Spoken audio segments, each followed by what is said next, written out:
Napagkasunduan namin na dito muna kayo titirang tatlo. Hanggang hindi namin nalalaman kung sino sa inyong tatlo ang tunay na anak Karenina. Pero ang gusto kong malaman, nasaan na ba yung mami ko? Kanina pa po kami nandito pero wala pa kayong sinasabing kahit ano tungkol sa kanya. I'm sorry, but your mother is dead. Dito na talaga titira yung tatlong yun? That's your lola's decision. Ang tagal kong naging spoiled dito sa bahay na to. Bigla na lang mawawala lahat yun. Show them who's the boss. Kailangan mo lang naman patunayan na ikaw si Ana Karenina Monteklaro. Paano ko nga po gagawin yun, Nay? Nakita mo si Sir Sernan. Padre di pamilya yan. Bossing yan. Pag ikaw ang gustuhan yan, ikaw na talaga. Saan ka ba pupunta, ha? Uuwi na lang po ako. Wala naman po dito yung nanay ko. Mahirap lang po kami. Pero kahit minsan po, hindi ko po naramdaman na merong kulang sa buhay namin. Naalala ko si Maggie, ha? She's also a very loving person. Sa yung mami mo, galit ka ba sa kanya? Pinamigay niya ako. What if she had to do it for your own good? You don't have the right to tell me dahil hindi mo alam kung anong pinagdadaanan ko.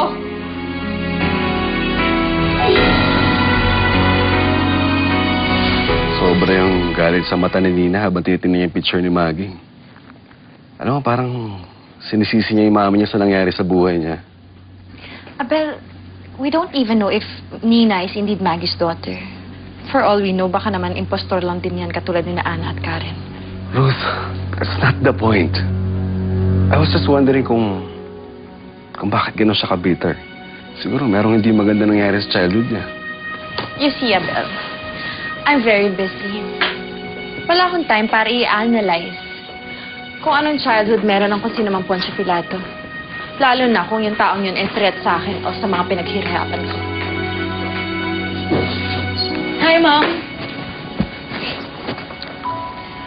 Hello? Yes. Please move my 11 Hi, Dad. Yes, Carla, you need anything? Mag-good night lang sana ako, Dad. Ano, nakapamili ka na ba ng gamit mo sa school? Yes, Dad. Di ba, magta-third year ka na. Ano, nakapili ka na ba kung anong course kukunin mo sa college? Hindi pa nga eh. Matagal pa naman yun. Business administration, of course. Ruth, na-impluensya mo na si Aldrin, di ba? Let naman Carla decide on her own. Abel, Carla changes her mind every 5 minutes. She doesn't know what she wants. So might as well, sundin na lang ako ng gusto ko. After all, I want what's best for her. Right, Carla? Good night, Ma. Good night. Naaawa ako kay Maggie. Siya dapat ang nakakaranas ng pagmamahal na binibigay ni Ana dun sa kinalakihan niyang ina, si Naida. Kung sakaling apo nga natin si Ana, dapat magpasalamat tayo dahil may ganong babae na nag-alaga kay Ana. Kasalanan ko kasi lahat to eh. O hindi dahil sa akin, hindi mawawalay si Maggie. Pating apo natin. Sir Nan, ang nakaraan ay tapos na. Kaya nga ginagawa natin lahat para maitawid yung pagkakamali natin, di ba?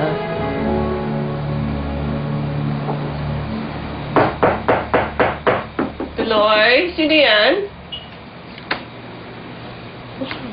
Karen po. Okay. Bakit? Kasi po, nabanggit niyo na kung may kailangan po kami, magsabi lang po kami sa inyo. Wala po kaming pantulog eh.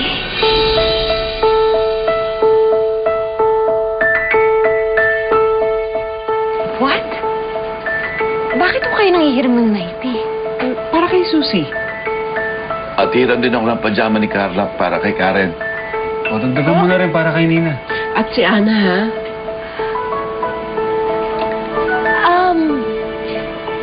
Hindi man lang ho ba nila naisip na magdala ng damit nung pumunta sila dito? Hindi ka siguro nila ina-expect na hindi ko sila pauuwiin. Kaya wala silang dalang damit. Right.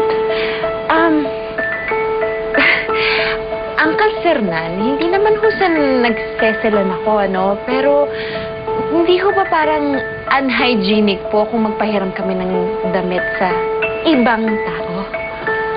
Well, I understand your concern. Pero bukas ko pa sila may pagsashopping. Kung paano kaya ito? Uncle Fernan, ano kaya kung yung mga damit na lang ni Maggie? Madami naman siya naiwan doon sa kwarto niya. Magandang idea yun, Abel. Sige. Oo, ano? Total, konti lang naman damit eh. ha? Sige, tayo na. Sige. Sarado mo yung pinto. Ilak mo, ha?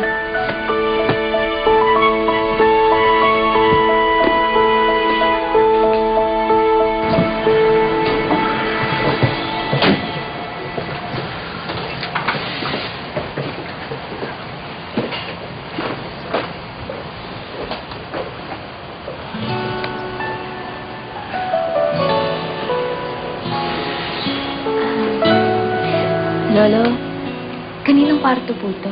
Ang ganda-ganda po eh. Kay Maggie?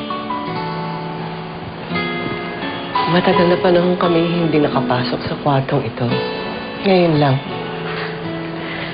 Pero ma'am, lagi ko pong linilinis mo saka inaayos tulad ho ng billing niyo. Mukha namang well-maintained eh. Maraming salamat, Berta. Halika na. Kunin natin yung mga damit na hiramin nila kasi.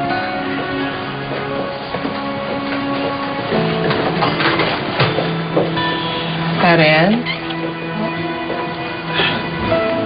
Berta, ikaw na mag-abot dito kay Nina. Ako nang bahala nun kay Ana. Karen, kayo nang bahalang pumili dito ng nanay mo, ha? Opo, salamat po. Ayun.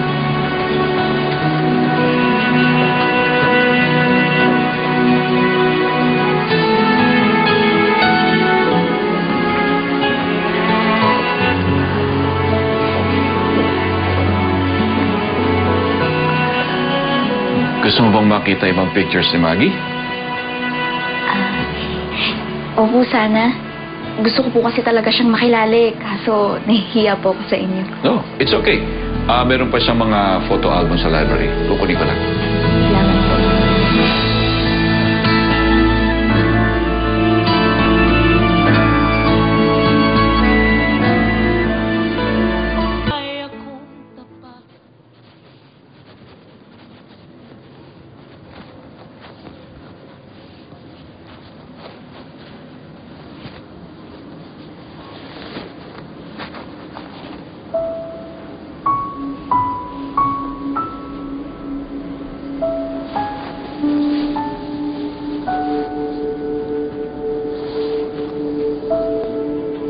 Nay?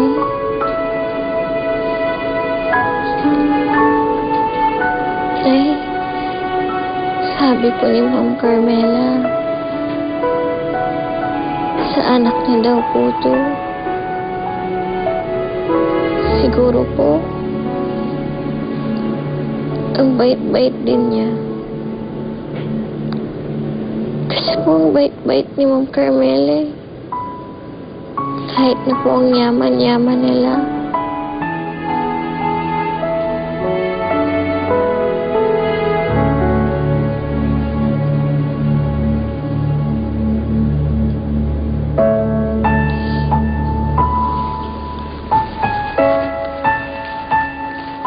Nay.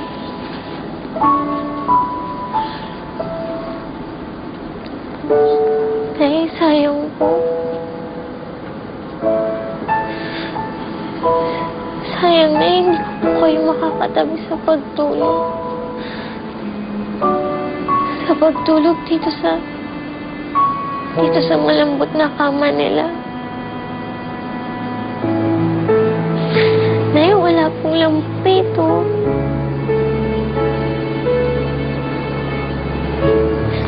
Tsaka nay, meron po silang aircon. Hindi po kayo hihikain sa sobrang init. Nay, sana po gumaling na kayo.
bang pictures eh.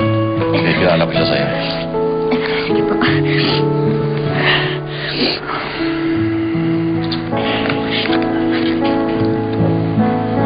Ang ganda niya po talaga, no?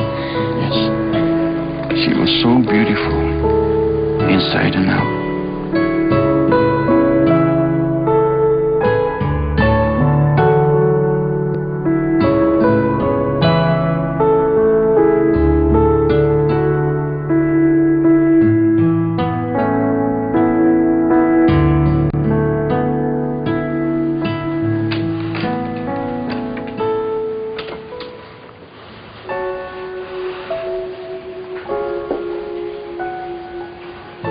They gave me your clothes, but I can't wear them.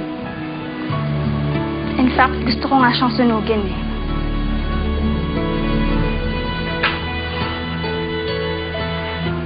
Alam mo, knowing that you gave me away makes me feel so unwanted. So unloved. What's so wrong with me, huh? Pati sarili kong mami, nagawa akong ipamigay.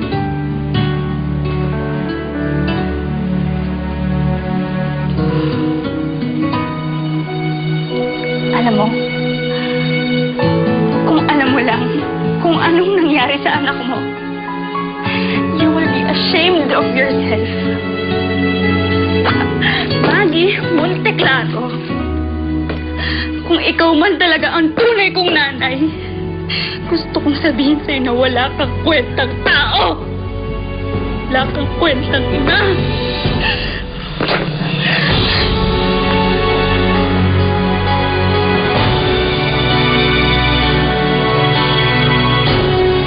Kahit na ilang tinig ay kaya ko. Ba't dito kayo kumakain? Ayun niyo bang sabayan sila Uncle Sernan? Hindi naman sina Uncle Sir na ayaw namin sabayan. Kundi yung tatlong sampid. At saka, Dad, baka pag sumabay pa kami doon, lalo lang kami mawalan ng gana. Baka kahit na Eggs Benedict pa yung nakahain, mukhang itlog na pula. Carla, kailangan ka palagi matapobre, ha? Drop it. Hindi magandang asal yan. Abel, buti pa ang anak mo. Alam kung kayo siya dapat kumampi. Eh ikaw, hindi ko maintindihan kung bakit napaka-supportive mo sa tatlong yon. Alam mo naman, naagawin nila sa akin ang kayamanan ng Monteclaro. Ruth, wala akong kinakampihan. Gusto ko lang tulungan sila Uncle Sernan. All these years, napakabait nila sa atin eh. Besides, ano ba naman mawawala sa'yo kung mahanap yung totoong tagapagmana? Ha? You are properly compensated sa work mo. Ano pa bang gusto mo? Hindi mo ako maiintindihan. Dahil hindi naman ikaw ang nagpapakahirap na magpalago ng yaman ng Monteclaro.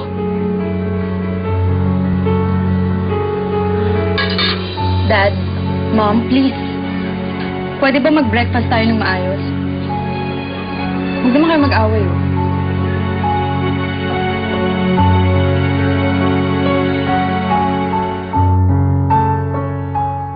Ay, ang daming pagkain! Parang dati sa bahay. Kaping walang gatas. Pandesal na walang palaman. Sud na tayo, Noy! Naku, parang piyesta. Anong gusto nyo? Coffee, tea, meron kaming milk, chocolate, juice. Ano? Ganun! Coffee po. Coffee. Hindi, wait lang po. Gatas kaya? Gatas. Ay, tsokolate na lang kaya. Chocolate. O, juice. Chocolate. Ah, sige. Hindi, lahat na lang po. Puwera tsaka. Dalawang round mo na. Opo. Sige. Salamat po. Ay, bakit ang daming kubyertos? Hindi ko alam na. Malinis naman yung kamay ko. Yung nagkakamay na lang ako. Nakakahiya, anak. Ikis. Bakit may... Lo, para saan po yung kutsilyo? Kumain lang kayo sa paraang gusto ninyo. Importante, mabusog kayo. Ay, salamat po. Ano yung tinapay? Ayun. Ana, bakit hindi ka kumakain? Meron ka bang gusto? Ipaluluto ko. Okay lang po. Ang dami na nga po nito eh. Hindi lang po talaga ako sanay na nag-aalmusal. Ako, hindi pwede yung ganyan. Kumain ka. breakfast is the most important meal of the day. Huh? Morning, Andy. Hi, morning. Morning, Uncle. Halika, upo ka lang. Oh, parang kulang ang tres sa Ana Karenina sa... Nasa si, Nina. Ma'am Carmela? Wala po si Nina sa kwarto niya.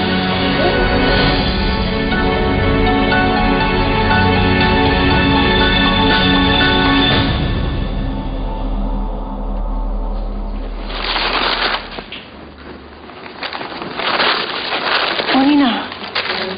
Anong ginagawa mo dito? Patay na pala yung totoo kong mommy, kaya bumalik ako. Is that such a bad idea? Nina, pero buhay pa naman yung lolo't lola mo, di ba? Ayaw ba nila sa'yo? The same way na ayaw mo rin sa akin. Isa lang naman may gusto sa akin eh. Asawa mo.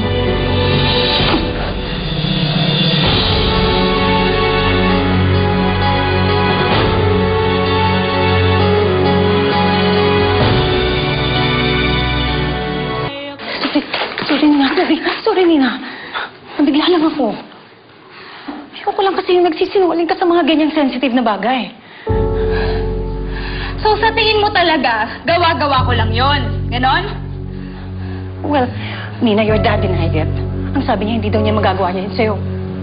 You really think he'll be so stupid to admit that he tried to molest his own daughter? Gugustuhin niya bang mapalayas dito? Gugustuhin niya bang makulong?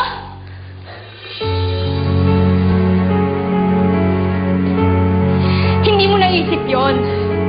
Hindi mo naisip yon kasi mas gusto mo siyang paniwalaan. Pero hindi siya inosente. Hindi!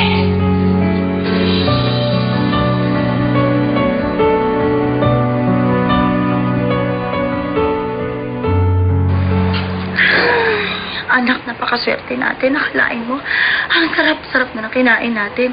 May libre shopping pa tayo. Ano, ready na kayo? Ha? Oo, sir. Sir, Kaya na. salamat po ah. Karen, you may call us Lolo and Lola. Ikaw din, Ana, ha? Oh, tayo na. Sure, Lolo? Pwede po bang hindi na lang sumama mag-shopping? Ay, bakit parang ikaw lang ang nakilala kong tumatang sa libreng shopping? Mas gusto ko po sanang dalawin yung nanay ko po. Ay, oo nga pala. Naku, Sernan, kayo na lang ang mag-shopping at naipangako ko kay Ana na sasamahan ko siya sa nanay niya. Kayo bahala. Oh, tayo na. Yeah. Bye! Oh, ito na kayo sa loob.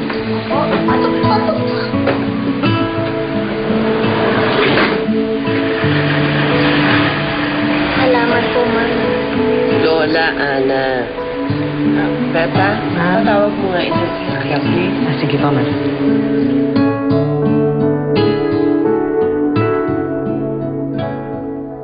Nay! Nay! Diyos ko, Nay! Anong gagawin ko? Doktor! Nurse! Ate, magkatawag ka! Nay! Nay! Anong gagawin ko, Nay? Nay! Dok! Nay, ano nangyayari? Bigla na lang sumakit! Bigla na lang! Dok! Dok, tulungan niyo po yung nanay ko! Dok! Dok, tulungan niyo po yung nanay ko!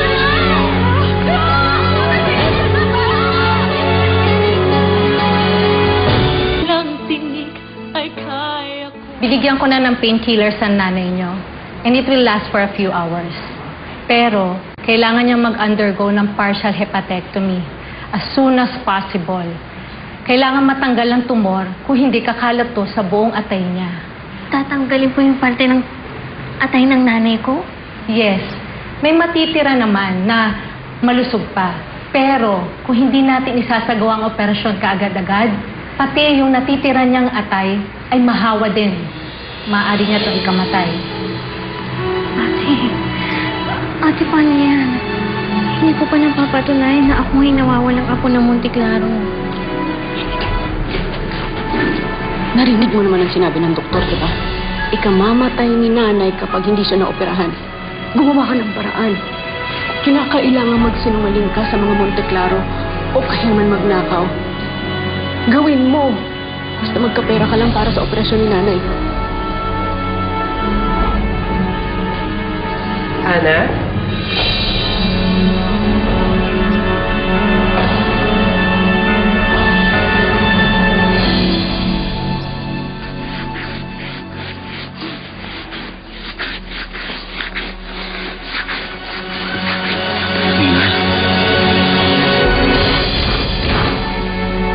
Nina?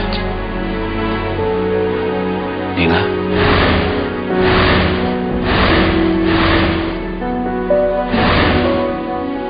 Nina?